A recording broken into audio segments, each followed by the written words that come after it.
हरिओम नमो नमः। आज हम ज्ञान वैविध्य चैनल के ऊपर कारक प्रकरण के विषय में अध्ययन करेंगे। प्रथम अध्याय में अपन पढ़ चुके हैं प्रथमा विभक्ति, कारक प्रकरण की परिभाषा पढ़ चुके हैं, प्रथमा विभक्ति पढ़ चुके हैं।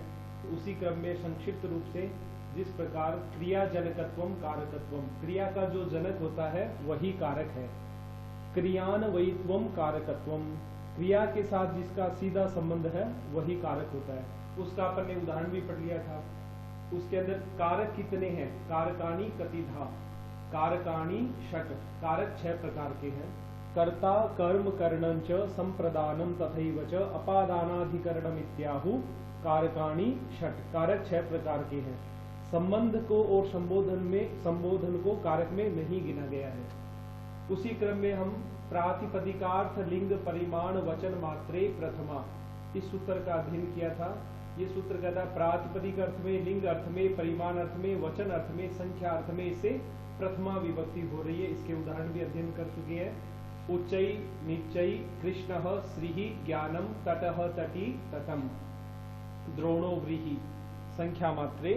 पुनः उसी क्रम में आगे सूत्र का अध्ययन किया था संबोधने च, संबोधने च जो सूत्र है ये कहता है कि संबोधन अर्थ में भी च यानी और प्रथमा विभक्ति हो जाए। तो इसी का अर्थ हम लेते हैं, संबोधन अर्थ में भी प्रथमा होने पर हे राम शब्द का जब रूप बनाएंगे तो वहां पर भी संबोधन अर्थ में प्रथमा विभक्ति का जो प्रत्यय है सु औजस, तो वहां पर सु प्रत्यय लगाकर ये कार्य किया जाएगा। पुनः इसी क्रम में हम आगे बढ़ते हैं आज द्वितीया विभक्ति।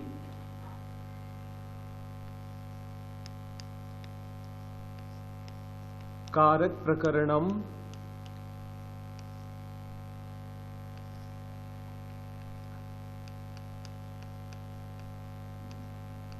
द्वितीया विभक्ति।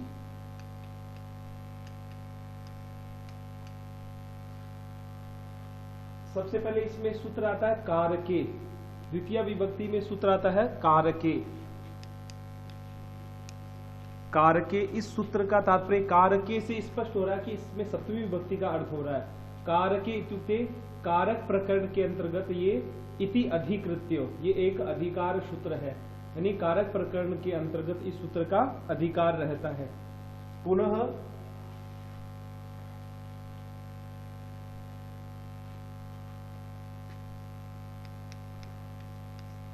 कर्तुरीप्सितु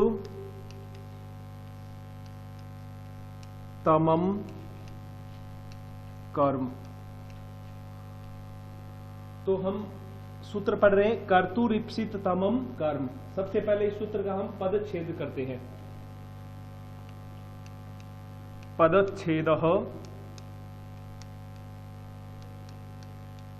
कर्तुहु, कर्तुहु र का यहां पर क्या हो गया? विसर्ग हो गया है। तो यहां पर शेष किसकी मात्रा रही? ई, वो भी दीर्घ इकार। कर्तुहु इप्सित तमम कर्म, ये हुआ इसका पदच्छेद। कुछ बातें तो अपने को पदच्छेद करने से ही स्पष्ट हो जाती है। कर्तुहु इप्सित तमम कर्म। आगे इस सूत्र की वृत्ति है, इसकी जो व्याख्या है सूत्र व्याख्या। सूत्र व्याख्या में स्पष्ट होता है कर्तुहु क्रियया, कर्तुहु क्रियया आप तुम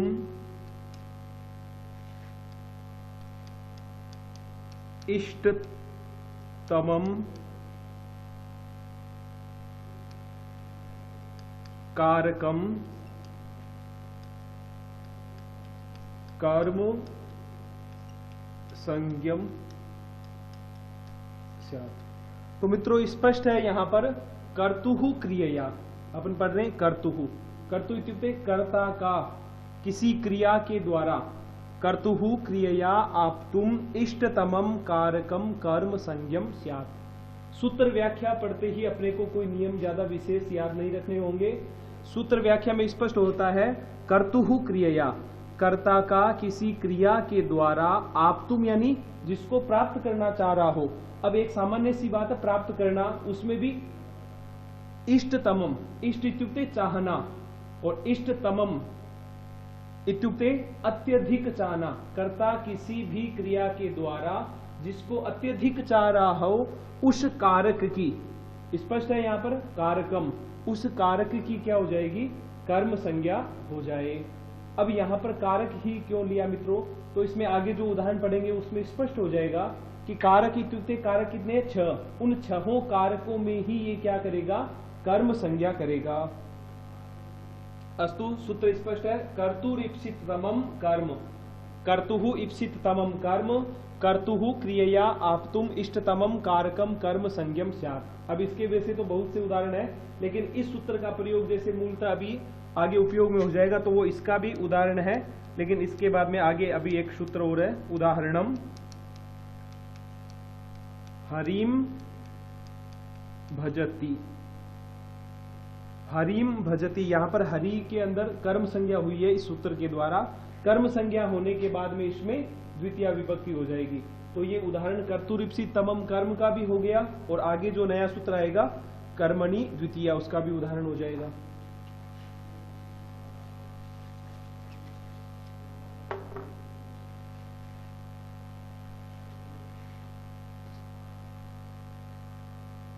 अस्तु, इस सूत्र में स्पष्ट है कि कर्तुरीप्सिततमं कर्म, तो यहां पर कर्तुः पद किमर्थम,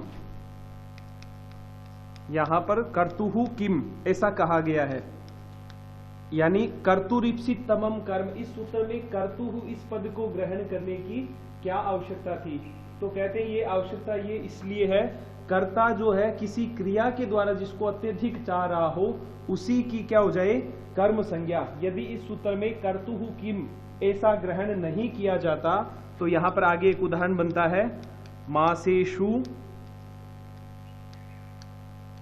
पद छेद करके लिख रहे हैं उदाहरण, मासेषु अश्वम बध्नाति। उदाहरण है मासेषु अश्वम बध्नाति। अपना सूत्र स्पष्ट हो रहा है, कर्ता किसी क्रिया के द्वारा, तो यहां पर कर्ता तो कोई अन्य व्यक्ति है, क्रिया यहां पर क्या हो रही है, बंधनाति इत्युक्ते बांधने की जो क्रिया हो रही है। इस बांधने की क्रिया में किसको बांधा जा रहा है, अश्व को, तो उस अश्व की क्या हो जाएगी, कर्म संज्ञा। तो यहां पर ये स्पष्ट है, लेकिन यहां पर कर्तु पद किस लिए ग्रहण किया गया है, तो अपने मन में एक प्रश्न बनता है कि यहाँ पर ये जो मासेषु बना है इसमें कर्म संज्ञा क्यों नहीं हुई। तो कह रहे हैं कि मासेषु इत्युक्ते उड़द, माश बोलते हैं उड़द को, और यहाँ पर बहुवचन में प्रयोग आया है, सप्तमी का बहुवचन प्रयोग मासेषु, यानी उड़द के खेत में अश्व को बांधा जाता है। उड़द के खेत में जिस प्रकार अपने खेत होते हैं, तो उसी तरह यहाँ पर उड़द की फसल जैसे लगाई हुई हो, तो वहां पर उस उड़द की फसल को नष्ट न किया जाए, उसको बचाने के लिए घोड़े को जो किसान है वो बांध देता है। तो वहां पर बांधने वाला कौन हो गया, किसान या कोई भी अन्य व्यक्ति। तो उस व्यक्ति के द्वारा जो क्रिया की जा रही है वो कौन सी क्रिया है, बांधना। बांधने की क्रिया के द्वारा किसको बांधा जा रहा है, घोड़े को। तो बांधने की क्रिया के द्वारा अत्यधिक इप्सिततमं, अत्यधिक बहुत अधिक क्या चाहा जा रहा है, घोड़ा। तो उस घोड़े की क्या हो गई यहाँ पर, कर्म संज्ञा। अब हम कह दें कि कर्तुः, तो कर्ता से यहाँ पर क्या तात्पर्य है, तो कह रहे कर्ता का इप्सित होना चाहिए, कर्ता का इप्सिततमं, कर्ता जिसको बहुत अधिक चाह रहा हो उसी की क्या होनी चाहिए, कर्म संज्ञा। अब यहाँ पर ये जो मासेषु, ये तो केवल क्या है, आधार है। आधार इत्युक्ते कि जो खेत है उस खेत में घोड़े को बांधा जा रहा है, तो ये तो घोड़े का क्या हो गया, आधार। अब हम यहाँ पर ऐसा कह सकते हैं कि जो अश्व है उसका इप्सिततमं क्या है, मास, उड़द। लेकिन अपने को स्पष्ट है कि कर्ता किसी क्रिया के द्वारा जिसको अत्यधिक चाह रहा है उसी की क्या होनी चाहिए, कर्म संज्ञा। तो इसलिए यदि सूत्र में कर्तुः पदम ग्रहण न किया गया हुआ होता तो यहाँ पर मासेषु के अंदर भी क्या हो जाती, कर्म संज्ञा। स्पष्ट है भाई, कर्मणः इप्सिता मासाः,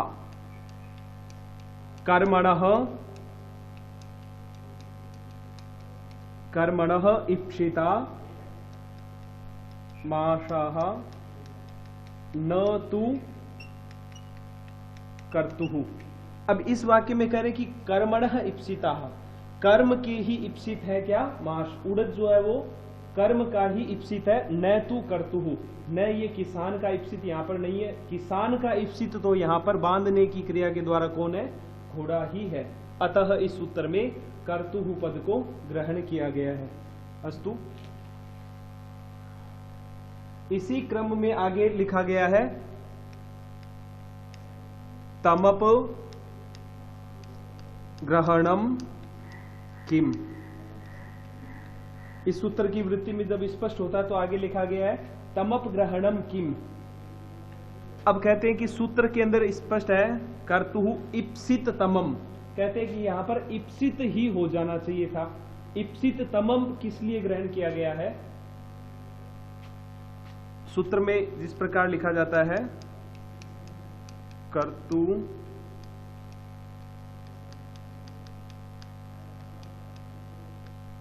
कर्तुरिप्सित तमम कर्म, तो कर्तुहु, इसके बाद कह रहे इप्सित, केवल इप्सित मात्र ग्रहण होने से भी कार्य हो सकता था।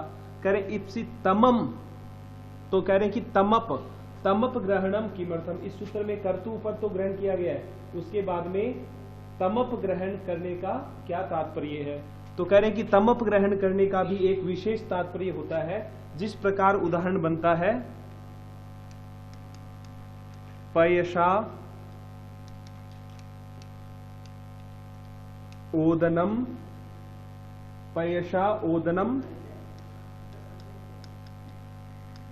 फूंकते। वैसे पयह का अर्थ जल भी है और दूध भी है, तो कहते हैं कि यहां पर पयश का जो अर्थ है यहां पर दूध से लिया गया है। ओदनम भूंगते, भूंगते यानी सेवन किया जाता है या ग्रहण किया जाता है या खाया जाता है।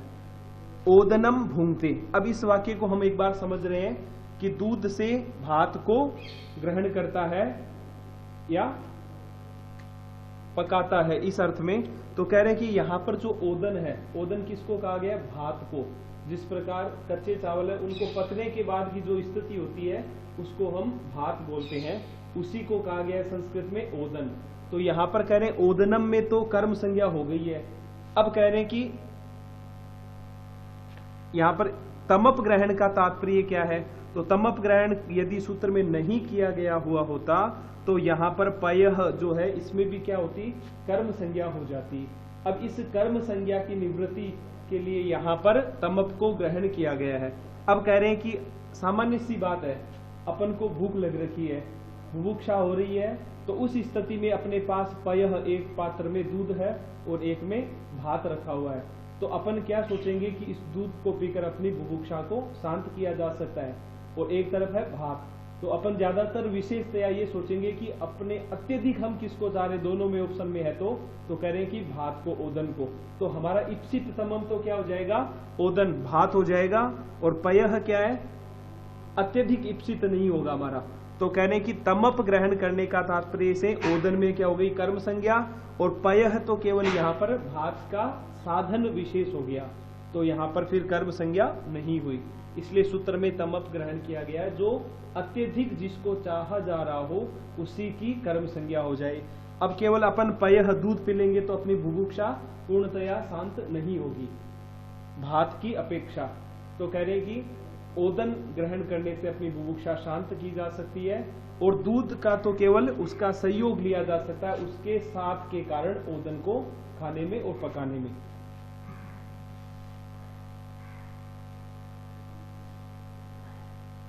पुनः इसी सूत्र में आगे लिखा गया है कर्म, कर्तुरिप्सित तमम कर्म। कर्तु भी ग्रहण किया गया है, इप्सित तमम भी ग्रहण है, और कर्म। पुनः इसमें कर्म किस लिए ग्रहण किया गया है?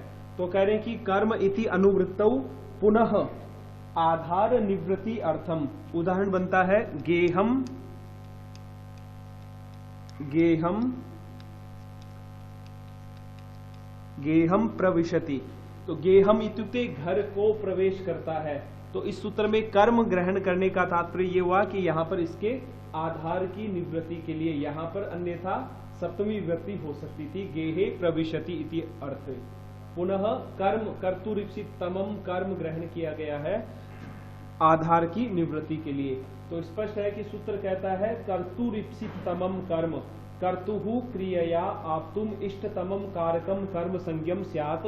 कर्ता जिस किसी क्रिया के द्वारा जिसको अत्यधिक चाह रहा है उस कारक की ही क्या हो जाएगी, कर्म संज्ञा। तो अपने इसका उदाहरण आगे आ जाएगा।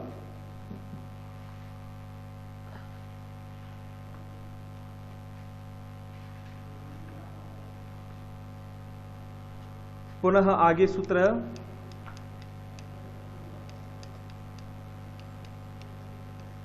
सूत्र अनभिहिते।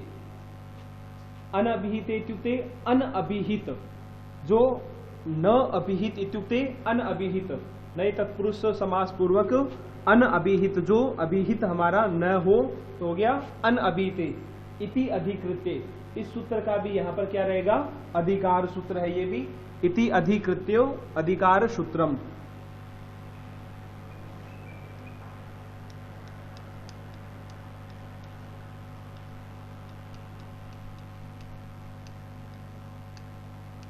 आगे सूत्र अपने कर्मणि द्वितीया।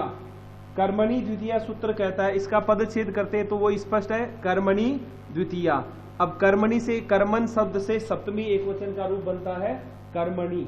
तो ये सूत्र स्पष्ट कहता है कि कर्म में द्वितीया, जहां पर कर्म संज्ञा हो जाती है वहां पर द्वितीया विभक्ति हो जाए।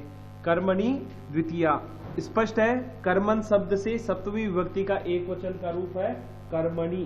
कर्मणि इत्युक्ते कर्म में क्या हो जाए, द्वितीया विभक्ति। तो सूत्र से ही अपने को स्पष्ट हो रहा है यहां पर। पुनः इसकी व्याख्या जो पढ़ते हैं तो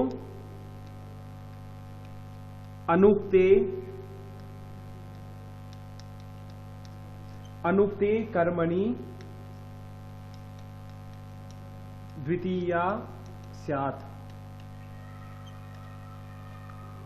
अनुक्ते, उक्त इत्युक्ते जिसके विषय में कहा जाए, उक्ते का मतलब जिसके विषय में कहा जाए, और अनुक्ते यानी जिसके विषय में न कहा जाए, तो वहां पर कर्मणि, कर्म में द्वितीया स्यात्, कर्म में क्या हो जाए, द्वितीया विभक्ति। जिस प्रकार अपन उदाहरण यहां पर पढ़ चुके हैं, हरिम भजति, इस सूत्र का उदाहरण हो जाएगा, उदाहरणम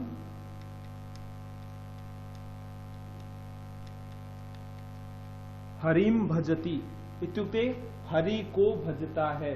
तो यहां पर कर्तुः क्रिया, या कर्ता किस क्रिया के द्वारा, भज धातु की क्रिया के द्वारा, भजति इसमें कर्म क्या है, हरि।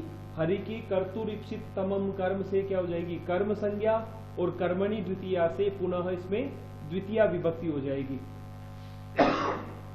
द्वितीया विभक्ति होने पर सु औजस अम औट सस में जो स्वादि प्रत्यय है उसमें द्वितीया विभक्ति का एक वचन का जो प्रत्यय, द्वितीया का एक वचन में जो प्रत्यय है अम प्रत्यय, उसके संयोग से रूप बन जाएगा हरिम। हरि, हरि और प्रत्यय यहां पर हो जाएगा अम। तो यहां पर अमी पूर्व से पूर्व रूप होकर रूप बन जाएगा हरिम, हरिम भजति।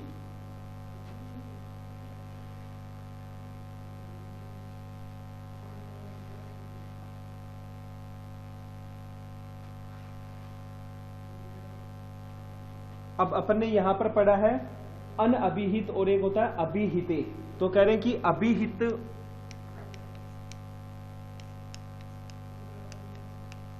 अभिहिते तु, अभिहित होने पर, तो अभिहिते तु कर्मणि प्रातिपदिकार्थ मात्रे, प्रातिपदिकार्थ मात्रे। यहां पर स्पष्ट है अभिहित और अनअभिहित। तो ये सूत्र कहता है कि अभिहित अर्थ में तो कर्मणि, कर्म में, प्रातिपदिकार्थ मात्रे, प्रातिपदिक अर्थ में प्रथमा ही हो जाए, प्रथमा एव। अभिहित अर्थ में प्रातिपदिकार्थ मात्र में प्रथमा एव हो जाए, प्रथमा ही हो। तो पुनः कहते हैं कि अभिधान, अभी इत्युक्ते अभिधानम, अभिहित इत्युक्ते अभिधानम, अभिधानम तु प्रायेण, अभिधान जो है वो प्रायेण तिंग कृत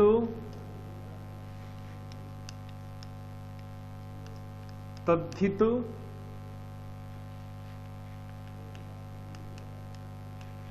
समासई। कहा गया कि जो अभिधान है वो चार प्रकार के तिंग, कृत, तद्धित और समास। तो कह रहे कि तिंग में, कृत में, तद्धित में और समास में तो प्रातिपदिक अर्थ में, अभिधान अर्थ में प्रथमा विभक्ति ही हो जाए। तो कह रहे कि तिंग का उदाहरण है अब अपने पास। तिंग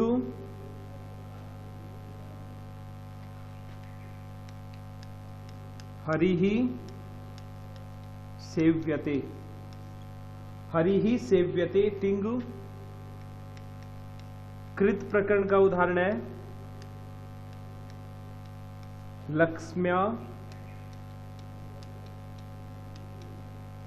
लक्ष्म्या सेवितः।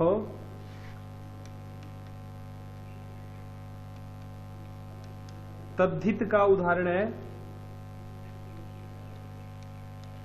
सतेन क्रीतः सत्यः। समास का उदाहरण है अपने पास प्राप्त आनंदो यम श प्राप्त आनंद। तो अपन पढ़ चुके हैं कि अभिधान अर्थ में प्रथमा विभक्ति हो जाए। तो अभिधान में तिंग, कृत, तद्धित और समास, इन चारों अर्थ में भी प्रथमा विभक्ति ही हो। तो तिंग का हमने पढ़ चुके। तिंग इत्युक्ते तिप तस झी, सिप थस थ, मिप वश मच, त आताम झ, थास आथाम ध्वम, इट वही महिंग। ये जो तिंग तिगंत प्रत्यय हैं उनमें हरि ही सेव्यते। आत्मनेपद में रूप बनता है सेव धातु से सेव्यते। तो यहाँ पर हरि ही जो है इसमें क्या हो गई? प्रथमा विभक्ति। कृत का मतलब है किसी भी धातु में नया प्रत्यय जुड़कर जो रूप बनता है कृत। लक्ष्म्या सेवितः, तो सेविता में सेव धातु से त प्रत्यय होकर रूप बन गया सेवितः। तो यहाँ पर प्रथमा। तद्धित अर्थ में भी क्या हो जाएगी? प्रथमा विभक्ति। शतेन सो के द्वारा, क्रीता इत्युक्ते खरीदा गया, सत्यः तो सो के द्वारा खरीदा गया। तो सत्य यहाँ पर कर्म संज्ञा हो सकती है यहाँ पर, परंच अभिधान अर्थ में तद्धित में क्या हो गई यहाँ पर? प्रथमा विभक्ति।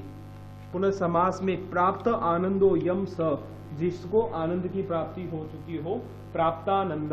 तो समास अर्थ में भी यहाँ पर क्या हो गई? प्रथमा विभक्ति।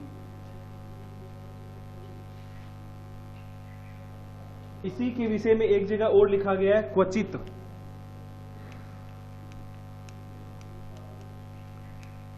क्वचित निपातेनो,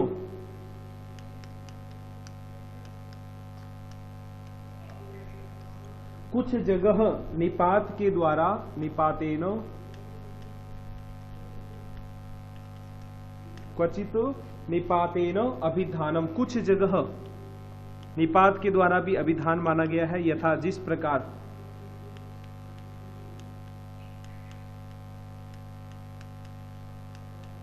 विषवृक्षोपि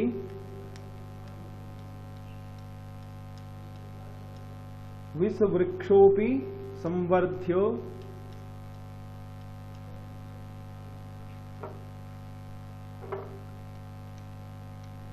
स्वयं छेतुम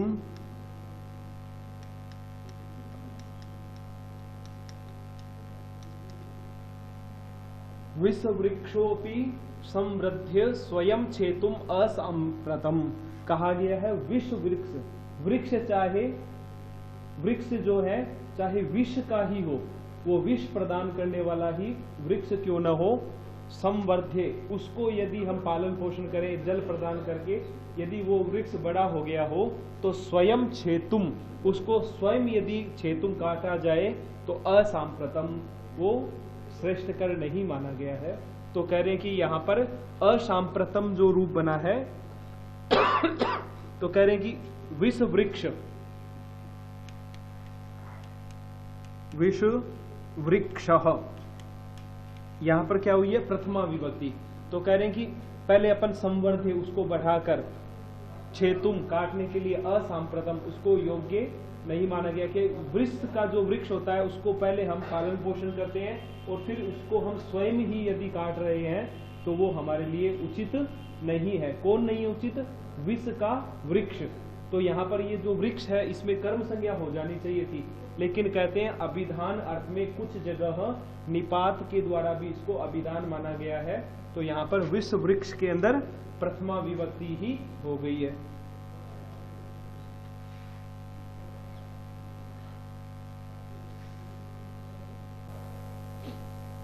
तो अपन ये पढ़ रहे हैं कि जो द्वितीय विभक्ति जो है इसका उपयोग कहाँ पर किया जाए। तो ये तो स्पष्ट है कि हरिम भजती जो, तो यहाँ पर केवल अपने को एक उदाहरण लिया है अपने कारक प्रकरण का। अब हम कह दें कि छात्र पुस्तकम पठति, छात्र पाठम पठति, छात्र पाठ पढ़ता है। अध्यापक लेखम लिखति। तो कह रहे हैं कि जिस प्रकार जिस किसी भी क्रिया के द्वारा जिसको अत्यधिक चाहा जाए तो उसकी कर्म संज्ञा हो जाती है। तो इसको अपन व्यवहार में भी कारक प्रकरण के द्वारा अन्य बहुत सारे उदाहरण बना सकते हैं। जिस प्रकार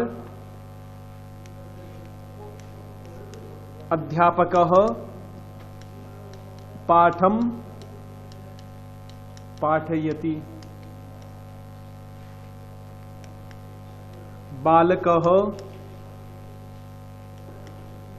जलम पिबती। तो अब यहां पर ये जो केवल उदाहरण के लिए तो अपन ने हरिम भजती यहां पर पढ़ा है, लेकिन कर्तुरिप्सित तमम कर्म और कर्मणि द्वितीया इन दोनों सूत्रों के द्वारा अपन विभिन्न प्रकार की जो परीक्षाएं होती है वहां पर भी इन सूत्रों का उपयोग हो जाता है।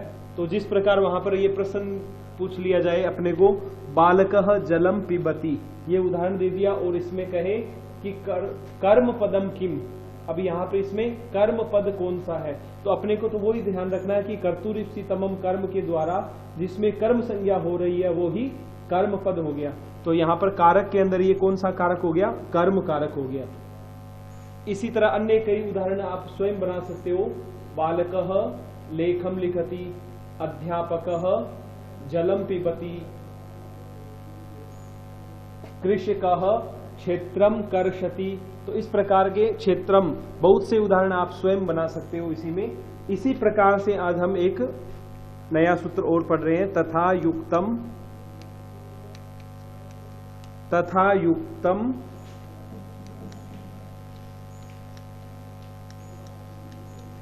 तथा युक्तम चानीप्सितम,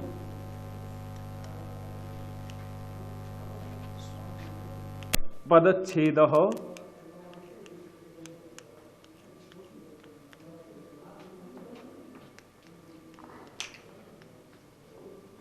तथा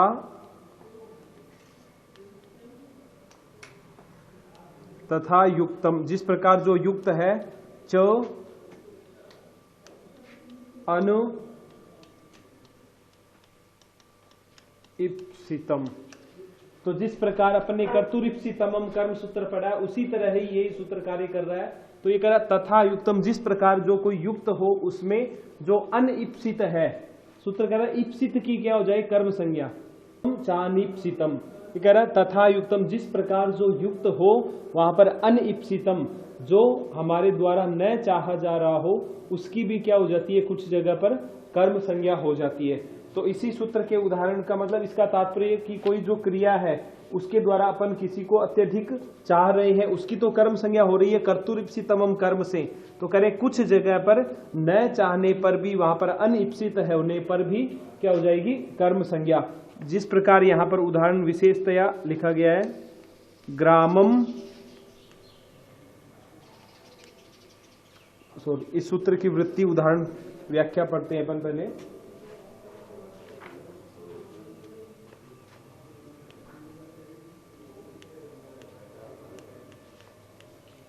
पदच्छेदः, इसके बाद इसकी व्याख्या पढ़ रहे हैं। इप्सित इप्सिततमवत,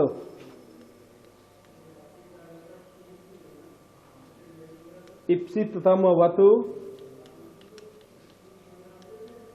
क्रियया इप्सिततमवत् क्रियया युक्तम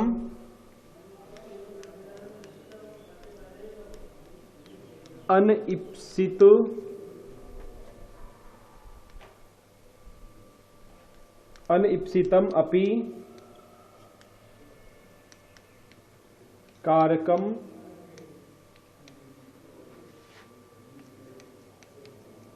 कर्म संज्ञम स्यात्। ये सूत्र व्याख्या में स्पष्ट कहा गया, इप्सिततमवत् इत्युक्ते जिस प्रकार इप्सित है, जिसको हम चाह रहे हैं उसी के समान, क्रिया क्रिया के द्वारा, युक्तम अनइप्सितम अपि जो अनइप्सित कारक है उस कारक की भी क्या हो जाएगी, कर्म संज्ञम स्यात्, उस कारक की भी कर्म संज्ञा। जिस प्रकार हम कोई कर्म करना चाह रहे हैं और उसके साथ अनायास ही कोई दूसरा और कर्म हो जाए, तो कह रहे कि दूसरा और कोई कार्य हो जाए तो उसकी भी क्या हो जाएगी, कर्म संज्ञा। तो इसका उदाहरण है जिस प्रकार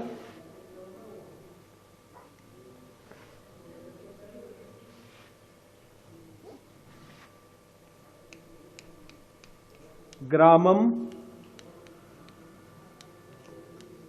गच्छन्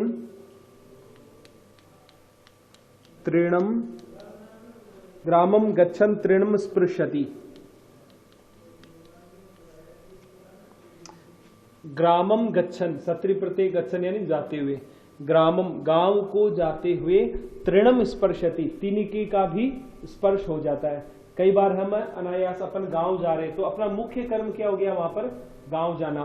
तो ग्रामम गच्छन् गांव को जाते हुए, तृणम स्पर्शति तिनके का भी यदि स्पर्श हो गया तो वहां पर अपना इप्सित थोड़ी है कि अपन उस तिनके का स्पर्श करें, हमारा इप्सित न होते हुए भी तथा युक्तम च अनिप्सितम, तथा युक्तम चानिप्सितम, यानी जिस प्रकार जो युक्त है अपना इप्सित है, ऐसा होने पर जो अनिप्सित होता है उस कारक की भी क्या हो जाएगी, कर्म संज्ञा। तो कह रहे गांव को जा रहे हैं उस स्थिति में, तो ग्रामम में तो कर्तुरिप्सितमम कर्म से कर्म संज्ञा हो रही है, और तृणम इत्युक्ते तिनका, तो उस तृणम में अनिप्सित होने पर भी तथा युक्तम चानिप्सितम से क्या हो जाएगी, कर्म संज्ञा। इसलिए उदाहरण हो जाएगा ग्रामम गच्छन् तृणम स्पर्शति, गांव को जाते हुए तिनके का स्पर्श हो जाता है। इसी तरह ओदनम भुंजानो, ओदनम भुंजानो विषम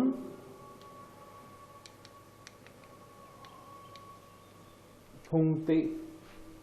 जिस प्रकार ओदनम भात पकाते हुए, विषम भुंगते विष का भी सेवन किया जा सकता है। जिस प्रकार कहते हैं अनायास कई बार भात बना रहे हैं, उस स्थिति में यदि कोई विष आ जाए उसमें, तो वहां पर कह रहे हैं कि उस विष की भी क्या होगी यहाँ पर कर्म संज्ञा।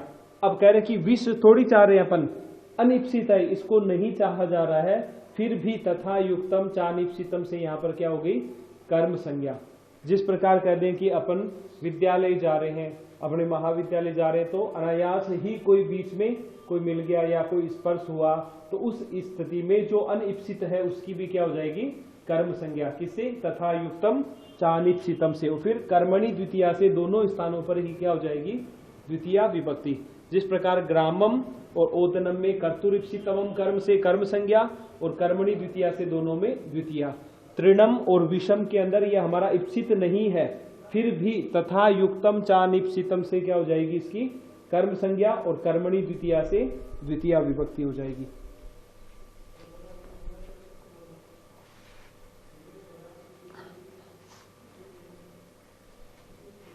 अस्तु, नमो नमः मित्रों। तो आगे की कक्षा में हम वापस आगे द्वितीय विभक्ति के नियमों को ही पढ़ेंगे।